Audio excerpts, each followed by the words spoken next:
On va changer 2 tambours sur les 3 parce que Gilles elle a déjà changé un. Donc on va dans la procédure, étoile 28 étoiles, on va dans mode liste, copieur, fonction, installe.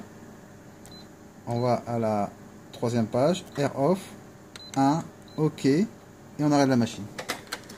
Donc ça, ce RN off, c'est pour justement empêcher la machine de faire sa rotation de préchauffage quand tu changes une pièce neuve. Voilà. C'est parti. C'est parti. Allez, hop, on démonte ici. Hop.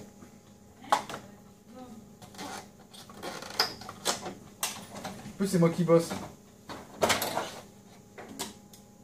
Voilà, donc ça aussi, chez Conti, c'est dangereux ça. Voilà, donc là, on refait le chemin inverse. On déverrouille la toile.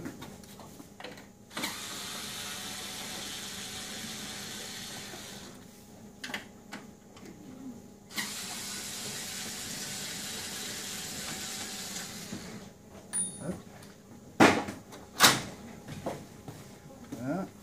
Donc là, on fait juste que la déverrouiller. Hein. Ensuite,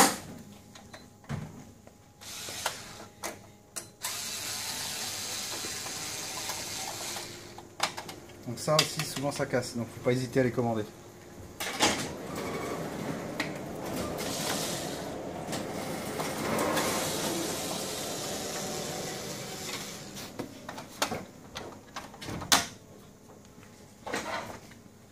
Voilà.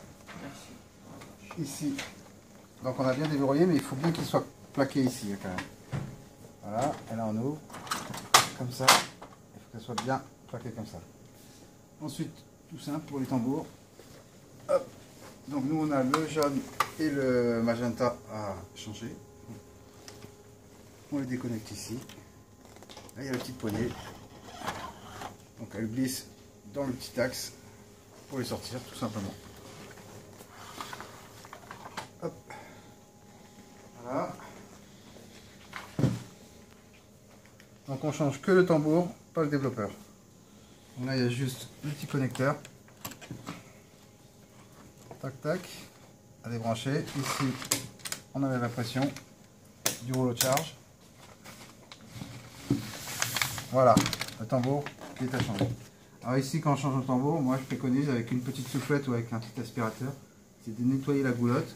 C'est ce qui peut faire des gouttes qui tombent sur le système de l'image. Et là, bien essuyer le truc et éviter de mettre les doigts sur la brosse magnétique. Et surtout, ne pas tourner le rouleau magnétique. Ça peut faire des manques et la vis sans fin, elle ne réapprovisionne pas. Voilà, on va changer le tambour et on revient dessus. C'est parti. Voilà, donc démontage, déballage du tambour, donc c'est quand même sensible et c'est fragile. Donc toute cette zone-là, elle est fragile. Donc en sachant que quand on le déballe, on va l'avoir juste derrière.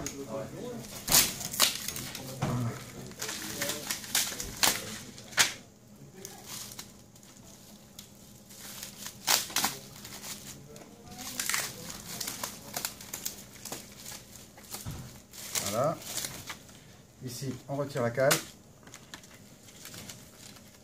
On retire la cale. Le petit scotch pour le câble. Voilà. Donc évitez de toucher le rouleau de charge, le rouleau de nettoyage du rouleau de charge et l'OPC bien sûr. Donc la main toujours là. Voilà. Ensuite, ici, préparer le système d'accrochage. Là, tout ça. Alors, bien faire attention qu'il n'y ait pas de limaille ou de vis en dessous. Là. Et qu'il n'y ait pas non plus aussi des choses qui sont venues coller sur la brosse magnétique. C'est un aimant. On va juste glisser dans les deux petites gorges. Voilà, on voit bien, elle glisse dedans. On le prend comme ça. Tac. Voilà. On remet le câble en position et on reconnecte le connecteur. Voilà, c'est prêt. Voilà, donc bien vérifier que c'est propre, qu'il n'y a pas de saleté. Ça évite de recommencer le travail. Là ici, donc on est sur magenta, donc il y a le petit guide ici qui vient là et le petit guide ici qui bloque l'arrière de l'ensemble du développement.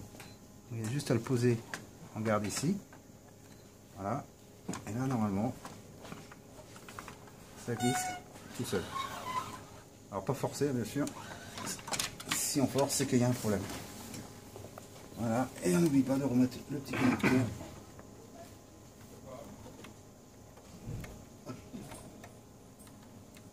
Avec des petits doigts. Voilà. Il faut avoir des bons yeux et... Ah oui, alors, il est de corps. Bon, c'est bon. On va pas faire filmer. Ouais. C'est parti. Bon, voilà, on a changé ce tambour-là et ce tambour-là. Gilles avait changé celui-là la semaine dernière. Vu qu'en fin de compte, la panne, c'était un manque de couleur. Et c'était le pignon du tambour qui était cassé à l'arrière. Et ça fait des grandes traînées de couleur. Donc là, on repositionne. Donc là, normalement, faut pas forcer, juste appuyer. Et il faut bien verrouiller ici. Pas insister si ça. Et il faut bien que ça soit verrouillé ici. Voilà. Donc là, après, on remet l'écarteur.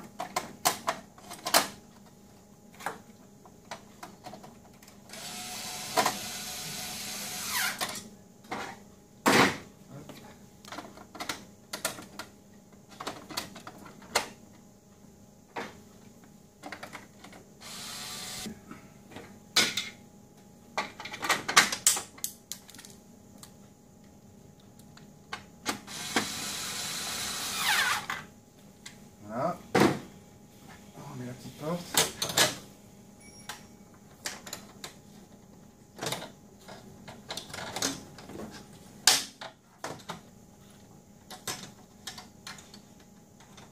Parce que là, donc là on rallume la machine.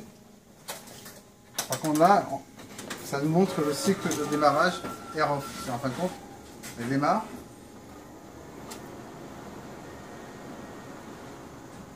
Et elle s'arrête. Donc là, elle ne fait pas de cycle de préchauffage. Comme ça, nous, on peut faire nos réglages après. Voilà, voilà donc la machine est démarrée, pas préparée. Hop, mode lisse, copieur, compteur, LF. Là, on voit bien que les compteurs ne sont pas remis à zéro. Donc là, il faut aller dans fonction, installe. Après, c'est DPC. C'est ça? Non, non, fonction de DPC. Ah oui, fonction, voilà, fonction.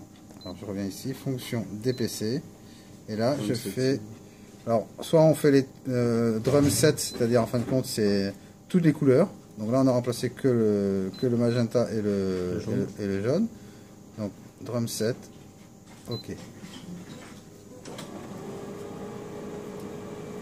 Donc, ça, tu as dû faire ça la dernière fois.